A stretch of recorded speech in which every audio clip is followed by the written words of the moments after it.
अस्सलामुअलैकुम दोस्तों, कितना हो सारे। उम्मीद कर दिया खरीद के नाल हो गए, सेहत तबीयत ठीक होनगियां। ते दोस्तों अज मेरी तबीयत बहुत ज़्यादा खराब हुई पई, बुखार बहुत ज़्यादा होया, गला खराब होया ते बोलन दी भी हिम्मत नहीं है।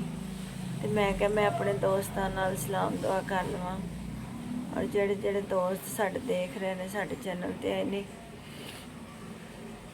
उन्होंने सब का वेलकम हो गया जी। दोस्तों का अल्लाह पाक वेखण वालियां दी जिंदगी तंदरुस्ती अल्लाह पाक सलामत रखे, खुश रहो, आबाद रहो, शाद रहो, हंसते मुस्कुराते रहो।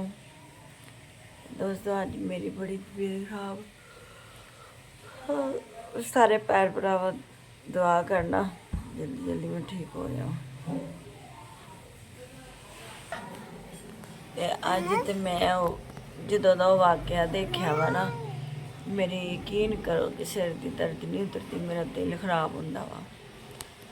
ਇਹੋ ਜਿਹੇ ਕਿਹੋ ਜਿਹੇ ਲੋग ने, ਕਿਹੋ ਜਿਹਾ माशरा है। तो बस तो हार एड्डी जालम दुनिया भी इस दुनिया में पई, मेरे खुदाया तो अल्लाह माफ़ करे। बस यार अल्लाह पाक की ज़ात को शैतान को पनाह मंगो जेड़ा साडे दिमाग च गलत गलत गल्लां पांदा वा, ठीक है ना। और सारे दोस्त जेड़े जिन्ने भी दोस्त ने उन्होंने अगे रिक्वेस्ट है, जिन्हों के घर च इहो जे मामलात इदां दे मामलात चल रहे आ, वो अपने मामलात नूं सुलझाना कुछ भी नहीं रखिया।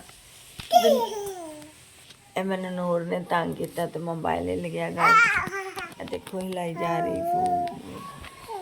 तो मैं गल कहना चाह रही सी दोस्तों कि दुनिया जिहड़ी है ना मकाफत ते अमल आ।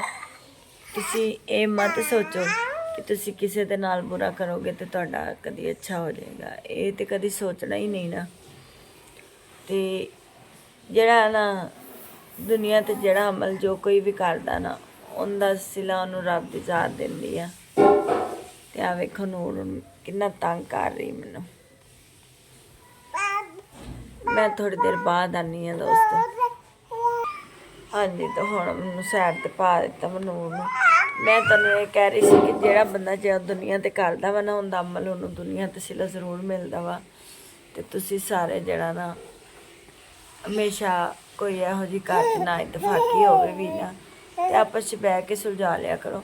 तो बस तो फरमाजल्ला एड्डी छोटी गल पिछे एड्डा वड्डा काम नहीं सी होना चाहिए, बड़ा दुख होया। ते बाकी जिहड़ा है ना साडियां भी निक्कियां निक्कियां धीआं भी ने, भैणां भी ने, मावां भी ने, असीं आप भी किसी दियां धीआं भैणां वां। ते सब नूं सोचना चाहिए और एक दूसरे दे नाल इखलाक दे नाल जिंदगी गुजारनी चाहिए। ते पर मैं जिहड़ा ना मैं यकीन करो उस वाक़े नूं लैके ते मैं बहुत ज़्यादा टेंशन च आई। बस अल्लाह की दुआ करया करो गाइस कि अल्लाह पाक सारियां नूं सेहत तंदरुस्ती वाली लंबी जिंदगी ता फरमाए ते खुश रहो ते आबाद रहो, शाद रहो। इंशाअल्लाह फिर मुलाकात होएगी। अज दी वीडियो इन्नी सी मेरी, ते हुण मैं नूर भी तंग कर रही है, मैं इहनूं वेख ला की कहंदी मैनूं। चलो बाय बाय करो सब, bye bye, bye bye everyone guys.